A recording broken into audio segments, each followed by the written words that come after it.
What is up, my friends? The good news is your weekend has officially started. You are very welcome along to Friday evening's Anfield Agenda News Roundup. Of course, we're going to be speaking about the two big transfers that we're all waiting for. We're going to discuss Alexander Isak, Mark Guehi, a little bit on Harvey Elliott's future. We'll have some words from Arne Slot ahead of the game against Arsenal on Sunday. Some news on Crystal Palace's search for a centre-back.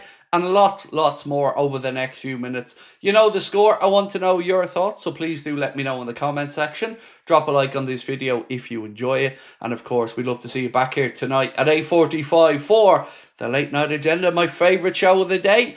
I do have a lot to go through, but before I get stuck in, just a little reminder, our preview at League Gunner went out earlier on today, getting an Arsenal perspective on Liverpool's start of the season and of course ahead of the game on Sunday. If you have a chance, give that one a watch. Until then, let's get stuck into the news. Right, so this piece here from Football Insider say that Liverpool plot a £40 million Mark Guehi bid.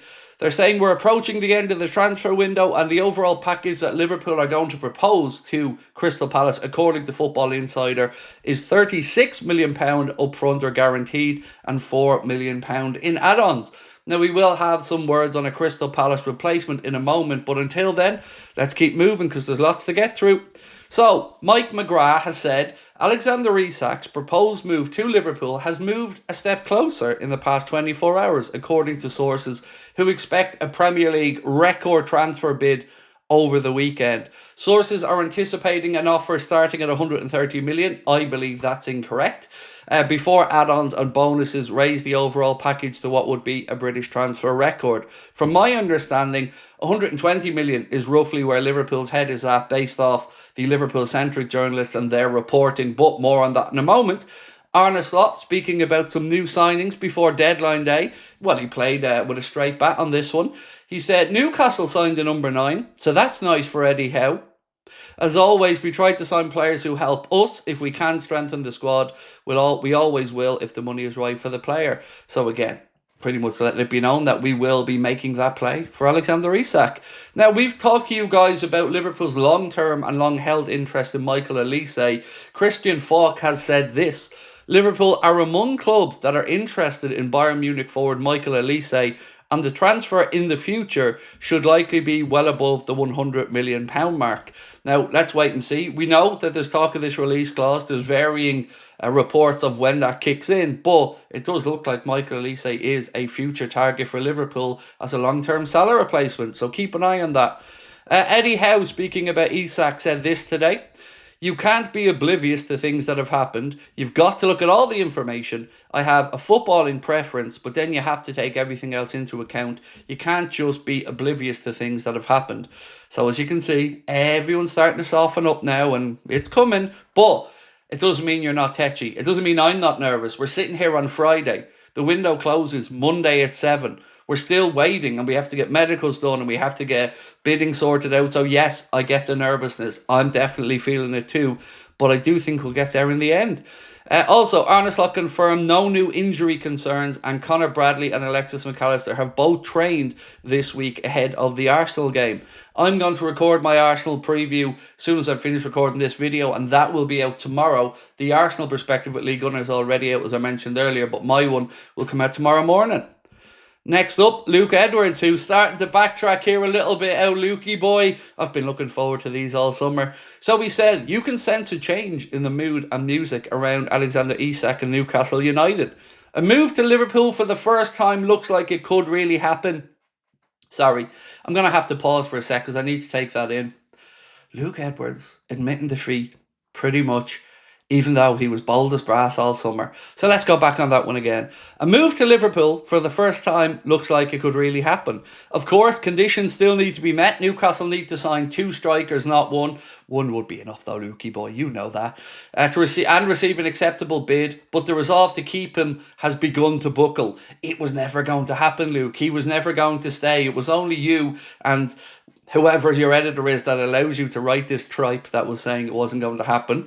I was adamant all summer he would not be sold. That was what everybody at Newcastle said from the PIF downwards. No, Luke, that's what they told you to say, dude. That's what they told you to say. And like I said, they've absolutely got you, thrown you under the bus, your reputation's in tatters, and they won't lose a minute's sleep over it. This is why I always say football club-centric journalists need to be careful and protect their reputations. I was adamant all summer it wouldn't be sold. No matter how it's spun or dressed up, it is a huge setback. Newcastle will have done what they always said they wouldn't, allowed Isak to join a domestic rival against the wishes for a fee below their £150 million valuation. So he's even admitting now that they ain't getting 150 million quid. Again, like I've been saying all summer, reputation, it's important to me. I couldn't do this if I was a journalist and just parrot clubs' opinions, knowing I'm probably going to be thrown under the bus. It would be weak and set a dangerous precedent that will have ramifications way beyond this window. If it happens, of course, nothing is guaranteed, but it appears to be the direction of travel. Yes, it does. And when you've got him, the biggest detractor of this situation, saying it's likely going to happen, I think you can see where this one's going, folks. Lewis Steele said Liverpool are hesitant to allow Harvey Elliott to leave amid RB Leipzig interest unless A, they sign an attacker, and B, a big offer that cannot be refused comes in. Liverpool have noted prices paid for the likes of Dibbling, Hutchinson and Jacob Ramsey this summer and think Elliott is better. And I can understand that. Honestly, I totally get this from Liverpool.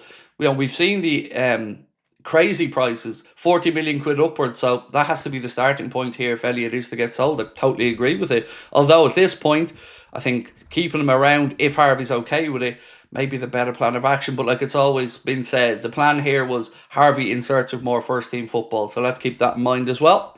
Liverpool will look to resist any late move for Harvey Elliott before Monday's deadline, writes Paul Gorst, with Arne Slot seeing his versatility and quality as important for the season ahead. Talks with RB Leipzig had taken place over replacing Xabi Simons, but Liverpool want Elliott to stay.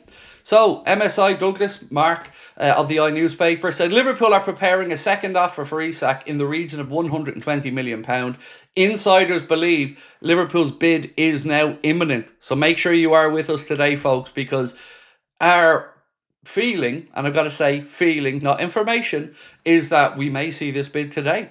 Oliver Glasner on Mark Guehi said, from my side, he has to still be a Palace player because it's not possible at the moment to find a Mark Guehi replacement who can play straight in the Premier League, being a starter, being consistent.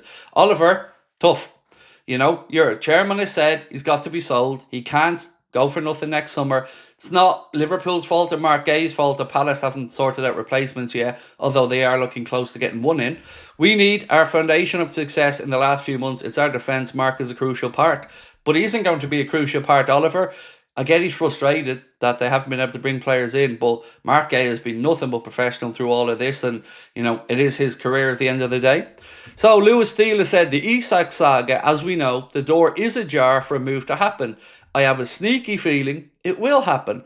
Noises have been nothing but positive in Liverpool's favour. I said the same with Florian Wirtz before it happened. The noises on Isak are even louder than they are getting by the minute. So again, like I said before, any of the journalists, the good news around this and the direction of travel, to use Luke Edwards' phrase, and the positivity was growing. Like I mentioned a couple of days before it started to come out into the mainstream, our indication was that yes, that was the way this was going, and I'm glad to see it's coming to fruition. James Pearce has confirmed that Costas is off to Italy to undergo a medical ahead of a season-long loan move to Roma, and James McConnell's loan to Ajax also being confirmed, so wishing both of them the very best for the season ahead. James McConnell will wear, I think, the number 16 shirt at Ajax this season, and again, we wish him nothing but the best. Fabrizio Romano has given a bit of good news to Crystal Palace fans. Crystal Palace agree a deal to sign French centre-back JD Cambois after exclusive story revealed last week. Crystal Palace finalising documents exchange. Here we go. So as I said, they're getting one in. Hopefully that's enough. Sammy Mockbell of the BBC has said Crystal Palace are trying to sign 2 central defenders before the transfer window closes, which could unlock Mark Guehi's anticipated move to Liverpool. And finally, we've got our friends at Anfield Sector posting a Fabrizio Romano quote, which Romano replied to with googly eye emoji. They said, Liverpool do not see Giovanni Leone and Mark Guehi necessarily as alternative options. Liverpool working on both deals for weeks as Leone's highly rated for the future and Guehi seen as a big opportunity. Both negotiations are on. So there you go. That is where we're looking. It looks like both of these gentlemen could be Liverpool players before Monday, but the real confidence is certainly with the Isak one. That is one that I think we will see get done at this point. I've no information from myself on Mark Guehi. I'm relying on other people's information on that one, but even that does look like it's trending to a positive conclusion. Ladies and gents, tonight, 8:45, I'll see you back here. Until then, have yourselves a wonderful Friday. Much love.